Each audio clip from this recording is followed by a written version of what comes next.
The gym door swings open with a metallic creak that cuts through the rhythmic clanging of iron plates and the grunts of men pushing their bodies beyond natural limits. Bruce Lee steps inside, and the California summer heat follows him like an unwanted shadow, mixing with the already stifling air trapped within these four walls. He carries nothing but a simple canvas bag slung over his shoulder, the kind you'd buy at an army surplus store for $3. No branded gear, no flashy equipment, no entourage trailing behind him with cameras and clipboards. Just a man walking into a room where strength is measured in pounds lifted and bodies built. The gym is called Iron Temple, though there's nothing sacred about it except the devotion men bring to the weights. It sits wedged between a body shop that always smells like paint thinner and a family-run taqueria where the tortillas are made fresh every morning. The neighborhood isn't rough, exactly, but it's the kind of place where people work with their hands, where dreams are built slowly through sweat and sacrifice, where the rent is low enough that you can actually afford to chase something bigger than just survival. Inside, the walls tell stories through their scars. Exposed brick, painted over so many times that the original color is anyone's guess, now showing its age in chips and cracks that look like continental drift mapped out in miniature. Someone tried to hang motivational posters once, pictures of men with impossibly large muscles and slogans about pain and gain, but they've curled at the edges and faded to the point where the words are barely readable.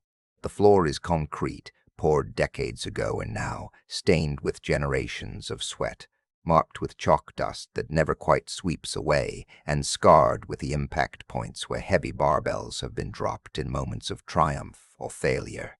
Overhead, fluorescent tube lights buzz and flicker with that electrical insect sound that you stop hearing after a while, but never really goes away. They cast everything in that particular shade of harsh white light that makes every muscle fiber visible, every vein prominent, every drop of sweat gleam like a diamond.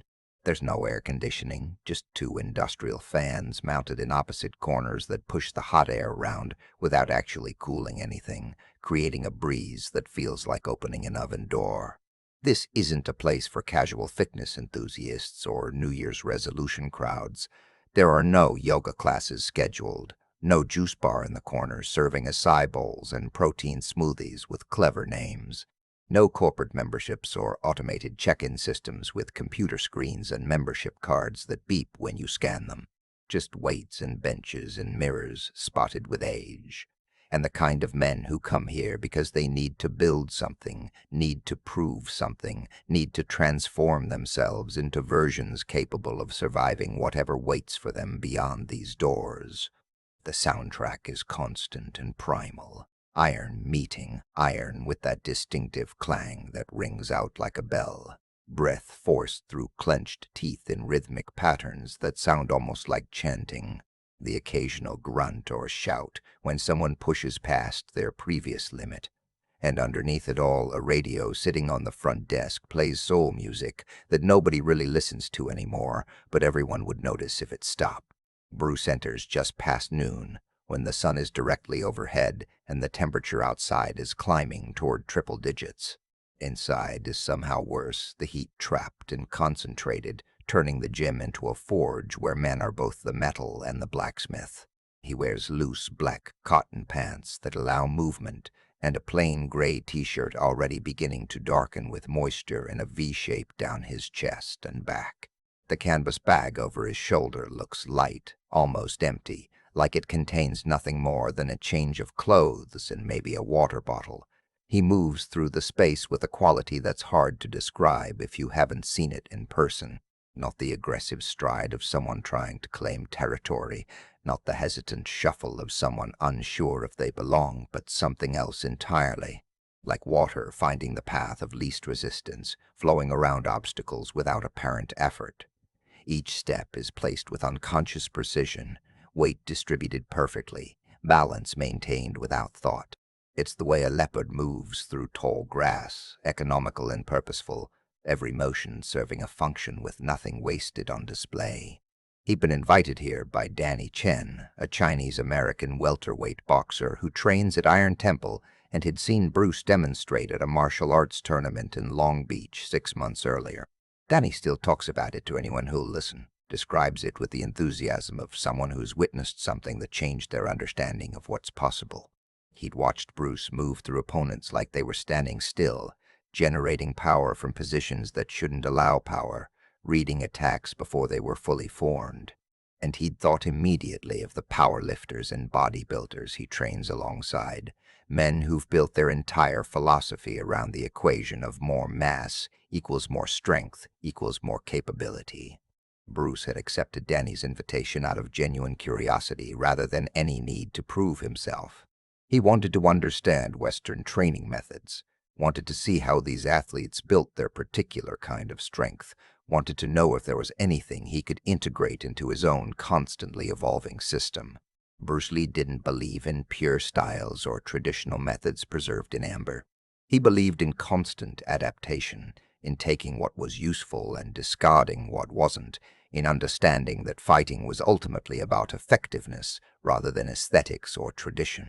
The moment he walks through that door, conversations die mid-sentence. Barbells pause mid-rep, caught between floor and lockout. Heads turn with that automatic awareness that gyms develop, the tribal sensor that detects anything unfamiliar entering the territory.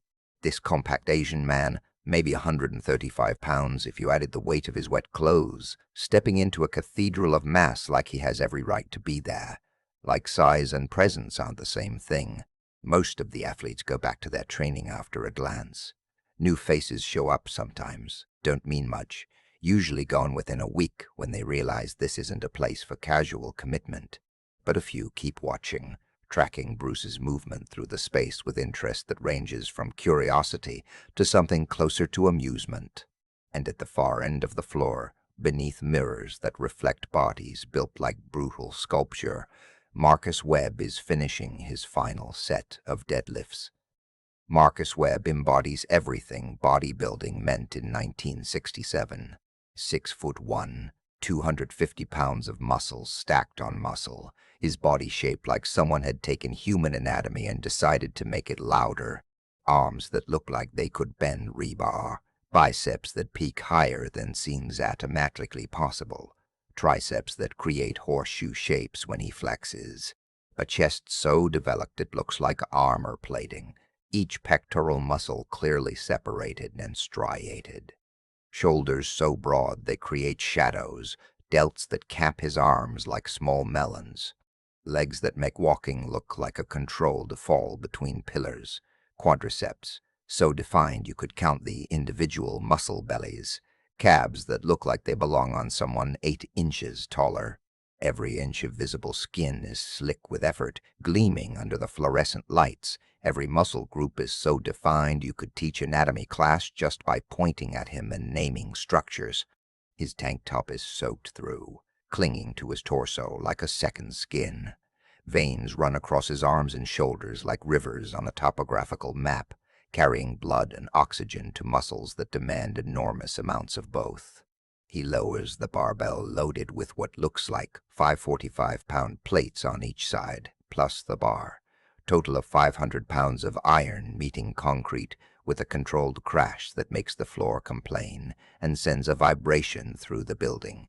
He straightens up with a sound like a building settling, joints popping, breath hissing through his teeth. He grabs the towel hanging on the power rack and drapes it around his neck, using the ends to wipe sweat from his face. That's when he notices Bruce. Actually notices him, not just registers another person in his peripheral vision, but focuses attention and sees the small Asian man standing near the entrance looking around the gym with calm assessment. Marcus's expression shifts through several emotions in quick succession. First confusion, because this doesn't look like someone who belongs here. Then amusement, because the size difference between this guy and everyone else in the building is almost comical. Then something close to disbelief, because surely this man isn't here to actually train with weights that would put him in the hospital. He drapes the towel around his neck and walks over, and his approach draws attention.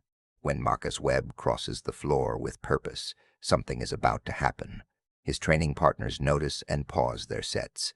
Other lifters glance over with interest. The energy in the room shifts slightly, the way it does when potential conflict or entertainment enters the space. Each step Marcus takes has that distinctive bodybuilder gait, that rolling movement that comes from thighs too massive to allow normal locomotion.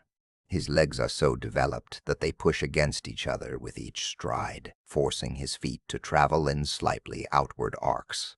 His arms don't hang naturally at his sides, but are forced outward by the sheer size of his lats, those back muscles that spread like wings when he flexes.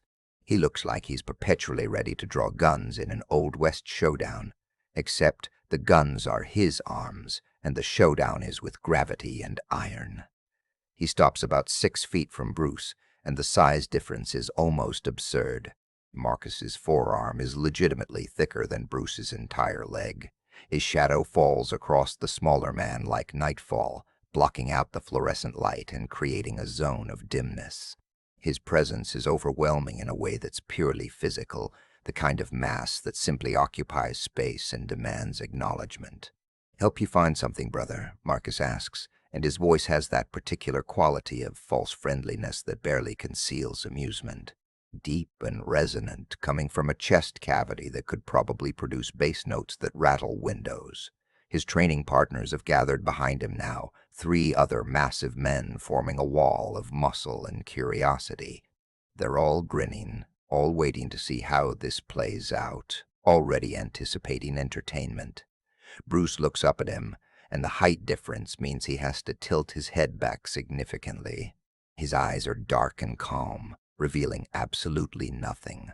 No fear at being confronted by someone nearly twice his size. No aggression or posturing to compensate for the physical disparity.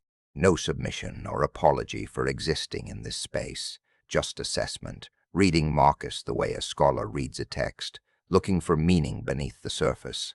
"Danny Chen invited me," Bruce says quietly, his voice carrying traces of Hong Kong beneath the English. Each word is chosen with the care of someone speaking a language that wasn't his first, but that he's decided to master anyway. His accent isn't thick, but it's present, giving his speech a particular cadence and rhythm. "Danny?"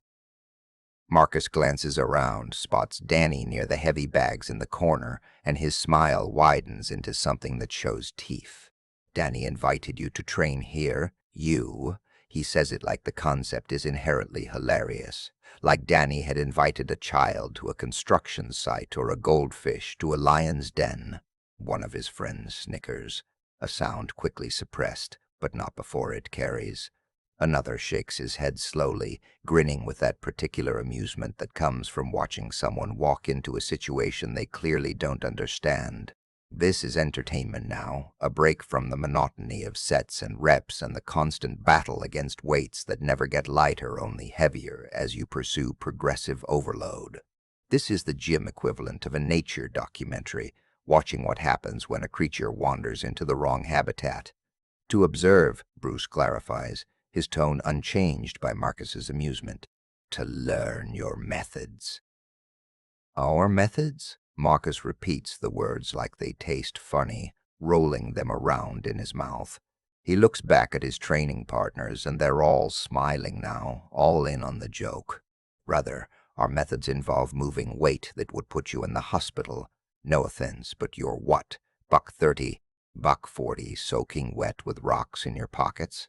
138, Bruce says evenly, providing the exact number without pride or shame, just stating a fact, like reporting the temperature.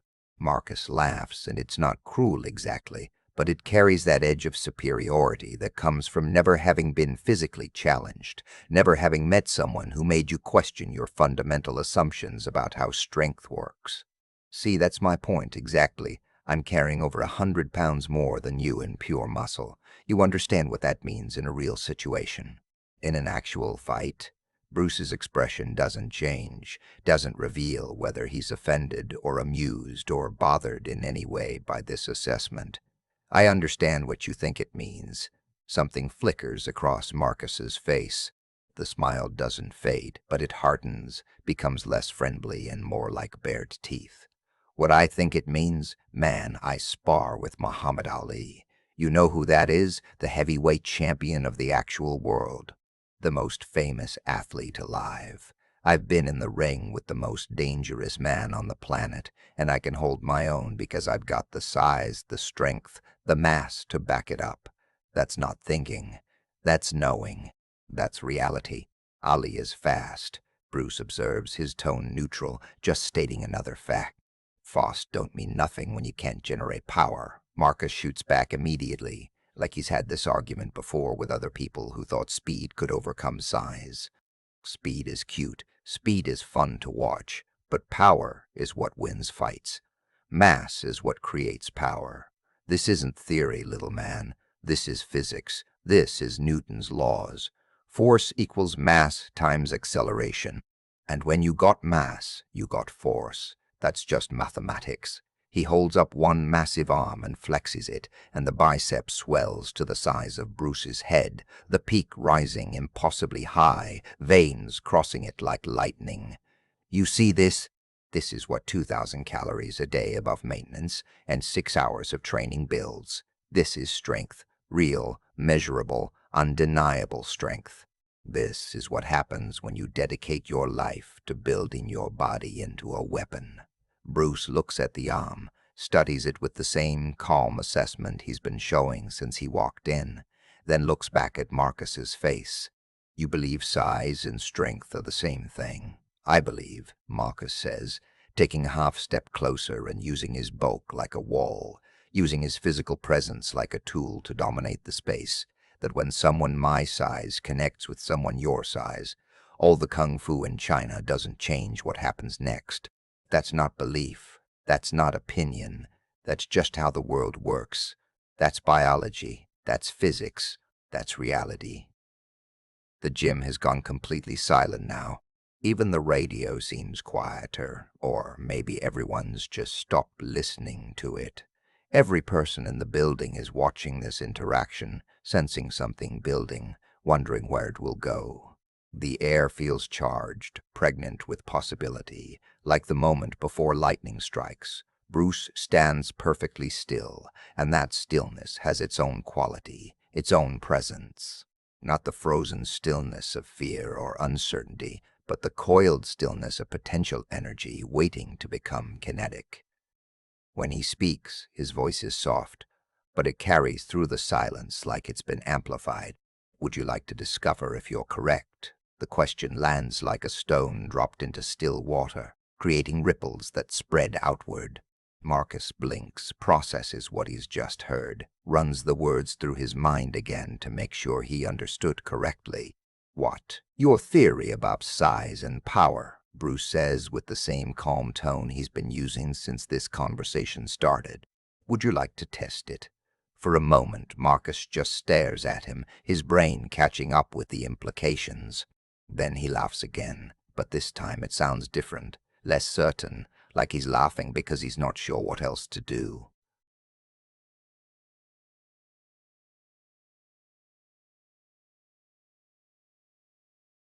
You're challenging me. You're actually challenging me right now. I'm offering you an opportunity to prove your point, Bruce clarifies. You seem very confident in your theory.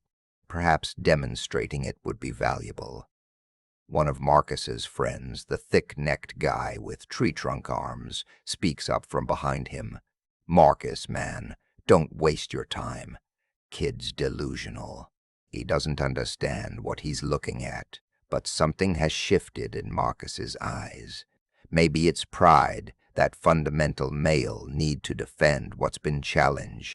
Maybe it's the audience watching and waiting, all these men who look up to him and train with him and who will talk about this moment later. Maybe it's just an ancient human instinct that responds to challenge with aggression, that sees backing down as weakness, that needs to establish dominance when questioned. He looks down at Bruce for a long moment, and in that moment you can see him calculating, weighing options, deciding. His jaw works slightly, muscles flexing along his jawline. His hands open and close, an unconscious preparation for physical activity. Then he nods slowly, a decision made. All right, he says finally. All right, little man. But when this goes sideways, when you end up hurt, remember you asked for it. Remember I tried to warn you. Remember I gave you the chance to walk away. Bruce nods once, a small movement that somehow carries more weight than Marcus's entire speech. He sets his canvas bag down carefully near the wall, rolls his shoulders in a motion so subtle you'd miss it if you blinked, and steps toward the open space near the heavy bags where there's room to move, room for whatever is about to happen. Marcus follows, and the crowd follows Marcus. Within seconds, a rough circle has formed, spontaneous and instinctive. Bodybuilders, powerlifters, a few boxers who'd been working the speed bag, even the old man who runs the front desk, comes shuffling over from his post, abandoning his responsibility to see what's happening. Everyone wants to watch this. Everyone senses that something unusual is about to occur, something they'll talk about later. The energy in the room has changed completely. This isn't training anymore. This isn't the normal rhythm of sets and rest periods and progressive overload. This is something else, something primal that gyms sometimes become when egos collide and men need to establish hierarchy through action instead of words. The testosterone level in the room is probably doubled, creating a thick atmospheric pressure that makes breathing feel heavier. Danny Chen pushes through the crowd, his face tight with concern, with the expression of someone who's brought a friend into a situation that's spiraling into something he didn't intend. Bruce, man, you don't have to do this. Marcus is just talking. He doesn't mean anything by it. He's actually a good guy. He's just used to being the biggest guy in every room. Bruce glances at him briefly, and there's something in that glance that's almost reassuring. It's fine, Danny. This is educational for everyone. Educational? Danny looks at Marcus, then back at Bruce, his concern deepening. He outweighs you by over 100 pounds. He trains with Ali. He's a professional athlete. This isn't some point sparring tournament with rules and refs.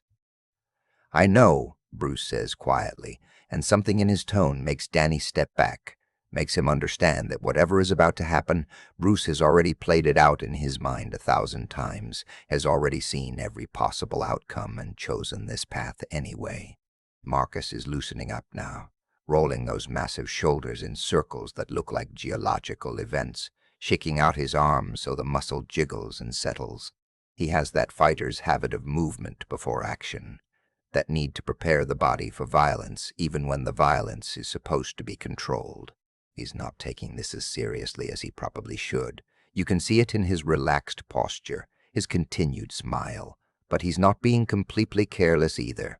You don't become Ali's sparring partner by being stupid about physical confrontation.